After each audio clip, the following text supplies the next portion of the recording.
Charge of the Dragonflights, Protector's origin. Satisfied that the small world had been ordered and the work was done, the Titans prepared to leave Azeroth. However, before they departed, they charged the greatest species of the world with the task of watching over Kalimdor, lest any force should threaten its perfect tranquility. In that age, there were many Dragonflights. Yes, there were 5 flights that held dominion over their brethren. It was these 5 flights that the Titans chose to shepherd the budding world. The greatest members of the Pantheon viewed a portion of the powers upon each of the flights as leaders. These majestic dragons, as listed below, became known as the Great Aspects, or the Dragon Aspects. Amon Thul, the High Father of the Pantheon, bestowed a portion of his cosmic power on the massive bronze dragon, Dormu. The High Father empowered Dormu to guard time itself and police the ever-spinning pathways of fate and destiny. The stoic, honorable Dormu became known as the Timeless One. Ionar, the Titan patron of all life, gave a portion of her power to the Red Leviathan, Alexstrasza. Ever after, Alexstrasza would be known as the Lifebinder, and she would work to safeguard all living creatures within the world. Due to her supreme wisdom and limitless compassion for all living things, Alexstrasza was crowned the Dragon Queen and given dominion over her kind. Also blessed Alexstrasza's younger sister, the Lion Dragon Ysara, with a portion of nature's influence. Ysara fell into an eternal trance, bound to the waking dream of creation. Known as the Dreamer, she would watch over the growing wilds of the world from her verdant realm, the Emerald Tree. Norganon, the Titan lore keeper and master magician, granted the blue dragon Malagos a portion of his vast power. From then on, Malagos was known as the Spell Weaver, the guardian of magic and hidden arcana. Khazgoroth, the Titan Shaper and Forger of the World, bestowed some of his vast power upon the mighty Blackborn Neltharion. The great-hearted Neltharion, known afterwards as the Earth Order, was given dominion over the Earth and the deep places of the world. He embodied the strength of the world and served as Alexstrasza's greatest supporter. Thus empowered, the 5 aspects were charged with the world's defense in the Titans' absence. With the dragons prepared to safeguard their creation, the Titans left Azeroth behind forever. Unfortunately, it was only a matter of time before Sargeras learned of the newborn world's existence. Ladies, gents, and goblins, it's advertisement o'clock. Ever wondered how to get your stuff heard by folks who probably want to buy it? Everett Broadcasting Co. is here for you. Now, let's get to the good stuff. The products you never knew you needed. Fancy a culinary journey into the depths of despair? Ghoul Gourmet's Feast of Despair serves dishes that'll make you question your life choices. Each bite brings you closer to realizing that maybe eternal hunger isn't such a bad thing. Hello, seekers of brilliance. Sunwell Suncatchers infuse your home with the radiant aura of the Sunwell. Crafted by our skilled artisans, each Suncatcher captures the essence of our heritage. Illuminate your spaces with our creations, and let the world know you appreciate the finer things in life. For the bravest among the Horde, there is only one place to prove your mettle. The Victory or Death Brawl Arena. Roar like a true orc as you face ferocious foes. Victory or death. You'll earn the respect of your peers and bring honor to the Horde.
Everlook Radio's community bulletin hosted by Vrograg Fishslayer. This week saw the end of the 1.17.1 era, and with it came some great community stories worth mentioning, because this is a community for the player and by the player. The new patch marks the official end of the first official speed ranking on the community-run archives. The maintainer of the archive, Vida, stated that at the end of 1.17.1's run, the old records would be archived but no longer updated, as the new patch brought a host of new class abilities and perhaps speedrunners to the scene. In the final hours of the old archive, Mortality made one last attempt at capturing the quadruple crown with a 1 hour and 22-minute run of Naxxramas, but fell just minutes short of unseating Hard Knock Society's run. The previous season, for lack of a better term, was a humble beginning for the Turtle WoW speedrunning scene. It saw a host of surprises like Telebim's, Skeleton, and Mbappe Speedhack grace the top 10 despite their server being less progressed, and the unfolding drama of the big three speedrun groups, Doom Turtles, Hard Knock Societies, and Mortality. Will the 1.17.2 season have any more in store? Make sure to check it out, and even if your raid group just wants to post their own personal best times, the Speedrun Archive is a great way to share your own raid team's triumphs with the Turtle WoW world. Thanks as always to Vida for maintaining such a great community resource. In other interesting community stories, during the protracted downtime when the servers were updated to the new patch, November 1st became more or less of a waiting room for when the new patch was going to be out. However, two communities on Turtle WoW thought to take their waiting game to another level. It was reported that in the main Turtle WoW Discord, the General Telebim voice channel hosted a watching party of Shrek 3, which played on loop for hours while the roleplay voice channel had the entirety of Lord of the Rings Extended Edition queued up to play. Reports of the role-playing community claimed that just as Gandalf and the riders of Rohan crested the ridge to descend into Helm's Deep, the server announcement went out confirming that Turtle WoW servers were back online. Happy to see, even when the servers are down, the community pulls together to keep each other entertained and in good spirits. Of course, for the time being, many events scheduled recently have been postponed or have been delayed to give time for the server to stabilize. But if you're looking for great community events, make sure to check out the event channel in the main Discord to find in-game activities to enjoy, from battleground groups to roleplay events. Turtle WoW has something for everybody. That's all the time we have for this week's Community Bulletin. Next week, expect more as players, organizers, and the servers themselves get back into a more regular schedule. I've been Vrograg Fishslayer with Everlook Radio, wishing you a fun week on the server. Loktar Ogar. Find out about engineering. Sure, it's volatile, but so is my orange chili, and we still love that.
give your business a little boost? Give Everlook Broadcasting Co. a shout. We got ears everywhere. And speaking of, check out these awesome products our pals are offering. Salutations, seekers of knowledge. The Arcane Wonders Academy invites you to unlock the secrets of the arcane arts. Our distinguished instructors will guide you in harnessing the power of magic, just as we have done for generations. Join us and embrace your destiny as a student of the arcane. Tired of goblin inventors testing their gadget near your workplace? Opt for the Durotar Labor Union's goblin-proof fencing. Now reinforced to withstand most minor explosions. Goblin testers were mostly unarmed. Are you looking for a way to invest in your future? To find new ways to gain wealth? The new era has arrived, and with it, an open door for all those savvy investors who are looking for a chance to a new world. Shellcoin is a fascinating magical new currency that will take the world by storm. No longer will gold be the only means to trade and buy, but instead, a valuable arcano-currency will come to replace it. Today, at this very moment, is your chance to find the wealth you could have never dreamed of. Become an early backer today and buy Shellcoin.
Rograg Fishlayer here, keeping you up to date and informed about all the latest changes and adjustments coming to you through the changelog.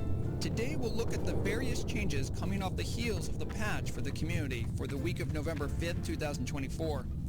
The first 2 days of 1.17.2 had nearly 60 listed changes or fixes, so let's check them out to see which bugs have been squashed and which ones still linger.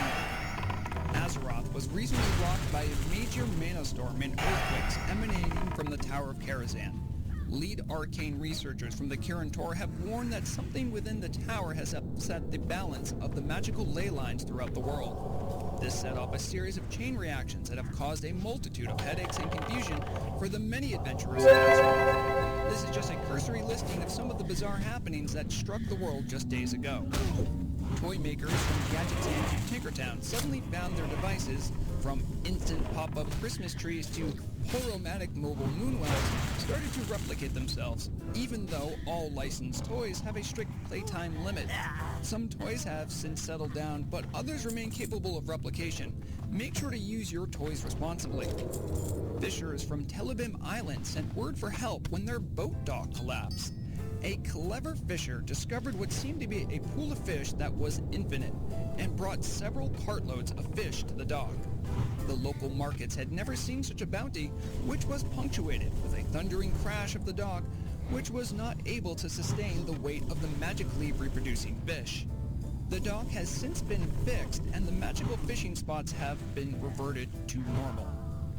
Paladin and shamanic orders were visited by some angry-looking members from the Bronze Dragonflight. Evidently, the magics involved in utilizing Blessed Strikes and Lightning Strike, respectively, were creating temporary time bubbles that set back the world 5 minutes. Even worse was that this particular fraying of the fabric of time made both disciplines of spiritual warriors forget how to use axes entirely. After a justifiably indeterminate amount of time, the timekeepers were seen leaving the various shaman and paladin gathering areas. The two groups now remember how to use axes, and their magics no longer reset time itself. Priests discovered that their holy light was affected in strange ways. The offensive spell Holy Nova became stronger, and for a few days, enemies of the light didn't seem to notice that it was even being cast upon them, even as they burned with righteous fire. Even deep prayers of chastisement weren't happening when the same priest called down searing light upon foes. A few days after the event at the Tower of Karazhan, the priest's light magic started working as normal once again. No strangers to magic themselves, mages who specialize in fire were seeing the world over needing to visit healers for unintentional burns. Though the occasional fire magic mishap is hardly news, somehow the misaligned ley lines were endowing mages with more heat from their hot streak ability than expected.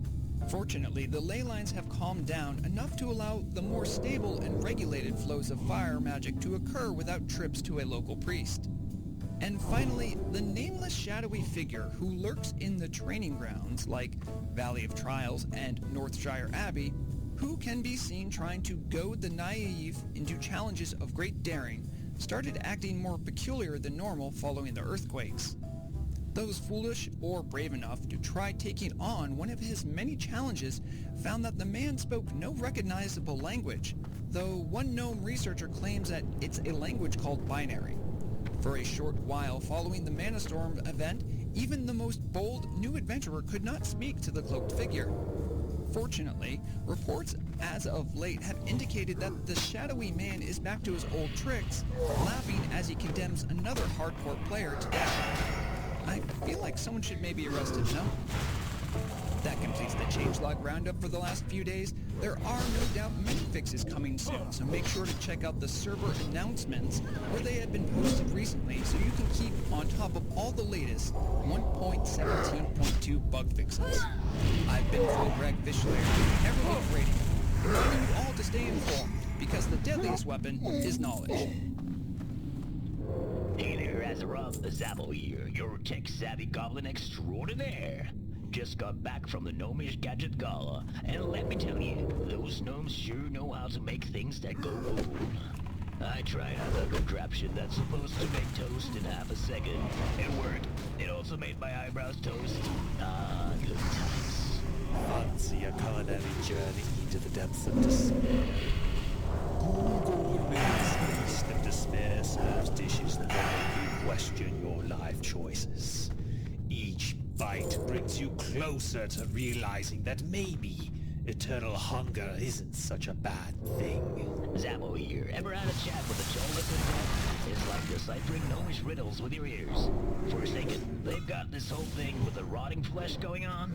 But hey, it adds character, right? Listen to their groans. You might pick up some deadpan humor about the afterlife. It's like a stand-up comedy, or should I say, lie-down comedy. What do you say? Yeah, I know it's not my best one. Wonder what's buried beneath your feet. Probably not. You're too busy thinking about ale. But for those who do, the Explorers League is the place to uncover what's down under. Maybe even discover the ale of the ancients.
gents and goblins. It's advertisement o'clock. Ever wondered how to get your stuff heard by folks who probably want to buy it? Everlook Broadcasting Co. is here for you. Now, let's get to the good stuff. The products you never knew you needed. Don't get crispy under the tropical sun. Rather on our Gilligamile SPF 5000 sunscreen. Also doubles as a cooking oil for those campfire fish fries. Because it is not only multifunctional sludge, every goblin knows the importance of preparation. Grab the Goblin PvP Survival Kit. Includes a white flag, a not the face sign, and a mirror to distract with your dazzling looks. Because sometimes it's just not your day.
The founding of Quel'Thalas, the Omani Wars. The High Elves, led by Dath'Remar, left Kalimdor behind them and challenged the storms of the Maelstrom. Their fleets wandered the wreckage of the world for many long years, and they discovered mysteries and lost kingdoms along their sojourn. Dath'Remar, who had taken the name Sunstrider, or He Who Walks the Day, sought out places of considerable lay power upon which to build a new homeland for his people. His fleet finally landed on the beaches of the kingdom men would later call Lordaeron. Forging inland, the High Elves founded a settlement within the tranquil Crystal Glades. After a few years, many of them began to go mad. It was theorized that something evil slept beneath that particular part of the world, but the rumors were never proven to be true. The High Elves picked up their encampment and moved northward towards another land rich with ley energies. As the High Elves crossed the rugged, mountainous lands of Lordaeron, their journey became more perilous. Since they were effectively cut off from the life-giving energies of the Well of Eternity, many of them fell ill from the frigid climate or died from starvation. The most disconcerting change, however, was the fact that they were no longer immortal or immune to the elements. They also shrank somewhat in height, and their skin lost its characteristic violet hue. Despite their hardships, they encountered many wondrous creatures that had never been seen in Kalimdor. They also found tribes of primitive humans who hunted the ancient forestlands.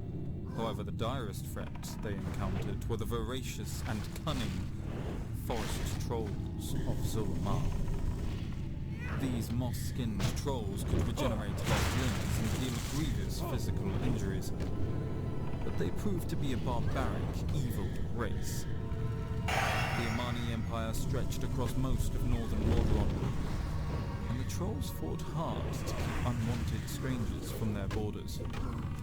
The elves developed a deep loathing for the vicious trolls and killed them on sight whenever they were encountered. After many long years, the High Elves finally found a land which was reminiscent of Kalimdor. Deep within the northern forests of the continent, they founded the kingdom of Quel'Thalas and vowed to create a mighty empire which would dwarf that of their Kaldorei cousins. Unfortunately, they soon learned that Quel'Thalas was founded upon an ancient troll city that the trolls still held to be sacred. Almost immediately, the trolls began to attack the elven settlements en masse. The stubborn elves, unwilling to give up their new land, utilized the magics which they had gleaned from the Well of Eternity and kept the savage trolls at bay. Under Dath'Remar's leadership, they were able to defeat the Omani warbands that outnumbered them 10 to 1. Some elves, wary of the Kaldorei's ancient warnings, felt that their use of magic might possibly draw the attention of the banished Burning Legion. Therefore, they decided to mask their lands within a protected barrier which would still allow them to work their enchantments. They constructed a series of monolithic runestones at various points around Quel'Thalas, which marked the boundaries of the magic barrier.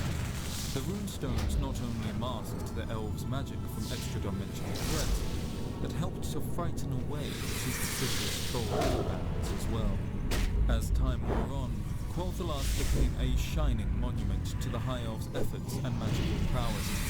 Its beauteous palaces were crafted in the same architectural style as the ancient halls of Kalimdor, yet they were interwoven with the natural topography of the land. Quel'Thalas had become the shining jewel that the elves had longed to create.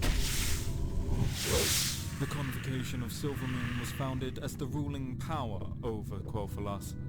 Though the Sunstrider dynasty maintained a modicum of political power, comprised of 7 of the greatest High Elf lords, the Convocation worked to secure the safety of the elven lands and people. Surrounded by their protective barrier, the High Elves remained unmoved by the old warnings of the Kaldorei and continued to use magic flagrantly in almost all aspects of their lives. For nearly 4,000 years, the High Elves lived peacefully within the secluded safety of their kingdom. Nevertheless, The vindictive trolls were not so easily defeated. They plotted and schemed in the depths of the forests, and waited for the numbers of their warbands to grow. Finally, a mighty troll army charged out from the shadowy forest, to once again laid siege to the shining spires of Cloak Park.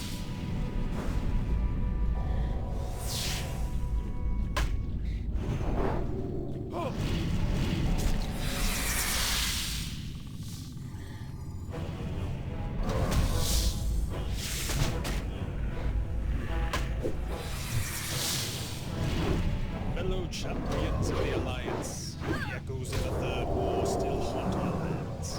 We have lost much, but now the tide turns. It's time to reclaim what we have lost, to restore the glory that once defined us. The kingdom of Stromgarde, once a beacon of humanity, calls for aid, and we will answer.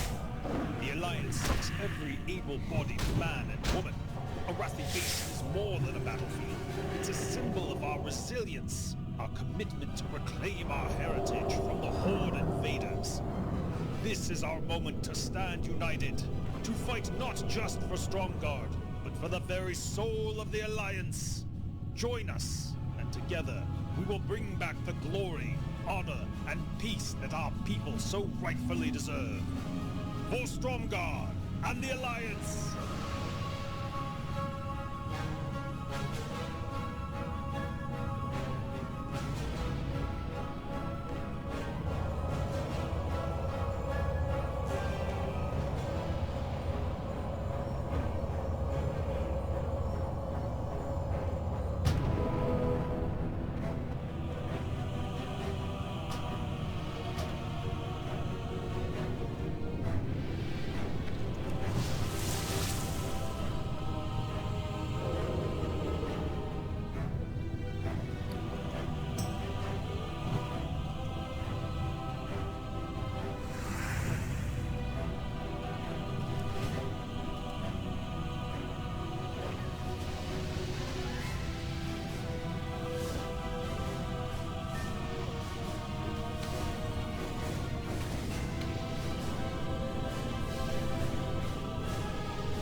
got something to sell?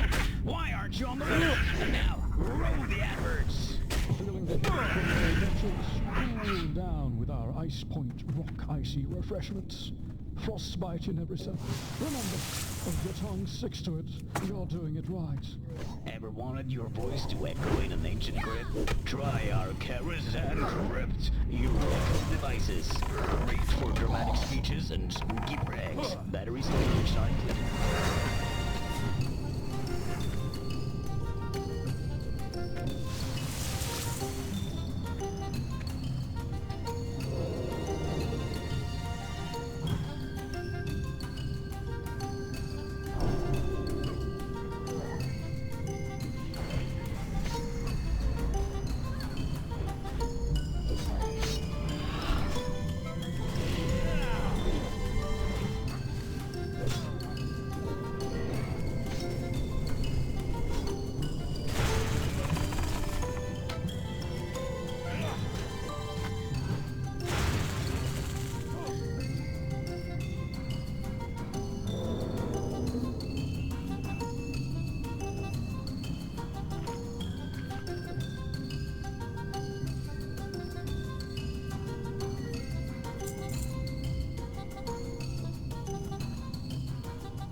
Hey folks, looking to give your business a little boost? Give Everlook Broadcasting Co. a shout.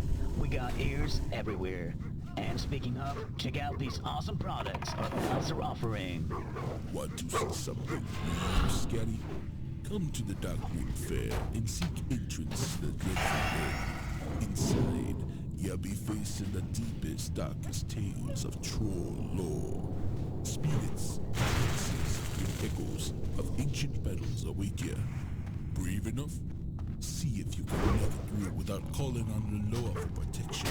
If the spirits haunt you after, don't worry. We got brutal protection charms available for just 5 gold.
wields all the swords of the Alliance.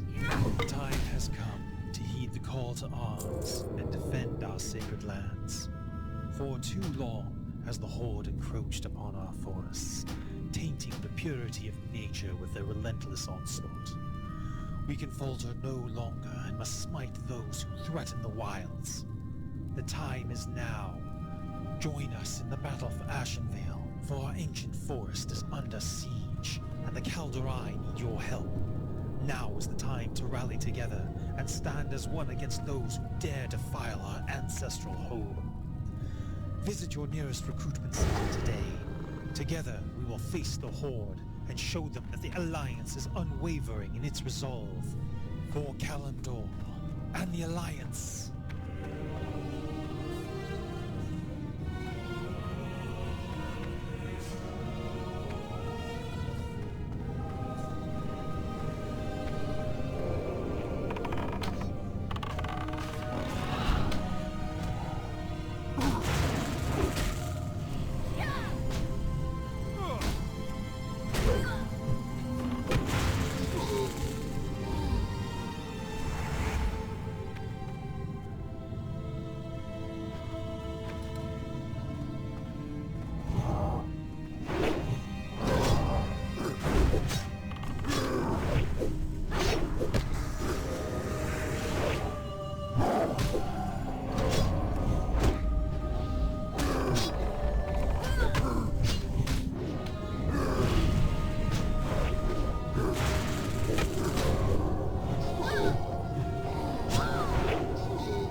savvy shoppers and treasure seekers. It's your favorite goblin DJ, Zappo Zapblast, ready to dive into a sea of fantastic deals and rare finds. Get ready to shop till you drop. Hello, folks. Are you tired of those boring, non-gnomish gadgets cluttering up your life? Well, look no further than Gnomish Gearworks Gadgets, where we turn everyday problems into extraordinary catastrophes and main solutions. Remember, if it doesn't explode at least once, is it even a real invention? May the winds guide you, kid. Ever had that embarrassing moment when you accidentally sat on a tiny goblin because they're hard to spot? We've all been there. But don't worry, we've got a solution. It's called the Gobbler's Guardian Amulet. This enchanted piece of jewelry senses goblins nearby and gives you a gentle alert. It's your way to sidestep those awkward situations and keep your dignity intact while ensuring their little faces avoid being flat. With the Gobbler's Guardian Amulet, you can confidently enjoy your time at the inn without the fear of squishing a goblin by mistake. Greetings, future coffin connoisseurs. Coffin and Casket Crafts is your go-to destination for the afterlife's finest wooden resting places. Our caskets come in various designs, including the Rest in Pieces model. Each one is lovingly crafted, and we even offer customized screaming inscriptions. Because when you go, your final resting place should say it all.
Karazhan Crypts to West Haven's Mist, where Azeroth's is musical twist.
Kel'Thuzad and the forming of the Scourge, the Witch King's majordom.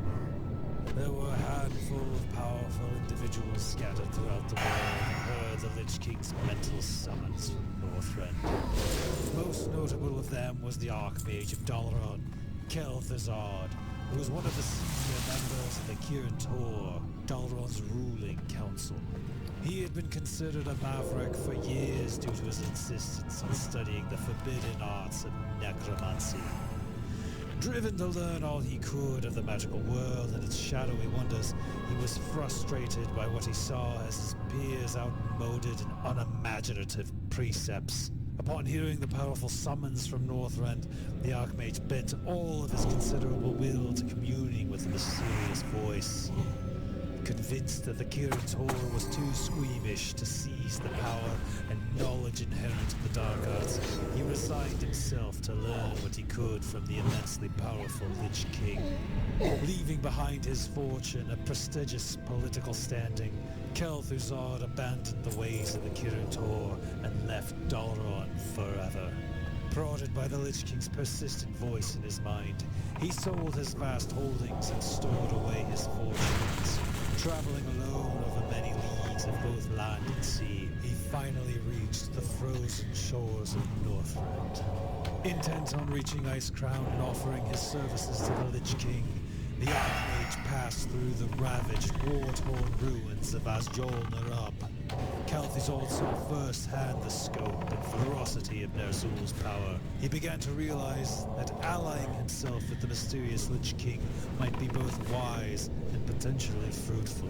After long months of trekking through the harsh Arctic wastelands, Kel'Thuzad finally reached the dark glacier of Icecrown. He boldly approached Ner'zhul's dark citadel and was shocked when the undead guardsmen silently let him pass as though he was expected. Kel'Thuzad descended deep into the cold earth and found his way down to the bottom of the glacier. There, in the endless cavern of ice and shadows, he prostrated himself before the frozen throne and offered his soul to the Dark Lord of the Dead. The Lich King was pleased with his latest conscript. He promised Kel'Thuzad immortality and great power in exchange for his loyalty and obedience. Eager for dark knowledge and power, Kel'Thuzad accepted his first great mission, to go into the world of men and found a new religion that would worship the Lich King as a god. To help the Archmage accomplish his mission, Ner'zhul left Kel'Thuzad's humanity intact. The aged yet still charismatic wizard was charged with using his powers of illusion and persuasion to lull the downtrodden, disenfranchised masses of Lordaeron into a state of trust and belief. Then, once he had their attention, he would offer them a new vision of what society could be and a new figurehead to call their king. Kel'Thuzad returned to Lordaeron in disguise, and over the span of 3 years, he used his fortune and intellect to gather a clandestine brotherhood of like-minded men and women. The brotherhood, which he called the Cult of the Damned, promised its acolytes social equality and eternal life on Azeroth in exchange for their service and obedience to Ner'zhul. As the months passed, Kel'Thuzad found many eager volunteers for his new cult amongst the tired, overburdened laborers of Lordaeron. It was surprisingly easy for Kel'Thuzad to achieve his goal, namely, to transfer the citizens' faith in the Holy Light into belief in Ner'zhul's dark shadow. As the Cult of the Damned grew in size and influence, Kel'Thuzad made sure to hide its workings from the authorities of Lordaeron. With Kel'Thuzad's success in Lordaeron, the Lich King made the final preparations for his assault against human civilization. Placing his plague energies into a number of portable artifacts called plague cauldrons, Ner'zhul ordered Kel'Thuzad to transport the cauldrons to Lordaeron, where they would be hidden within various cult-controlled villages. The cauldrons, protected by the loyal cultists, would then act as plague generators, sending the plague seeping out across the unsuspecting farmlands and cities of northern Lordaeron. The Lich King's plan worked perfectly. Many of Lordaeron's northern villages were contaminated almost immediately. Just as in Northland, the citizens who contracted the plague died and arose as the Lich King's willing slaves. The cultists under Kel'Thuzad were eager to die and be raised again in their Dark Lord's service. They exulted in the prospect of immortality through undeath. As the plague spread, more and more feral zombies arose in the Northlands. Kel'Thuzad looked upon the Lich King's growing army and named it the Scourge, for soon it would march upon the gates of Lordaeron and scour humanity from the face of the world.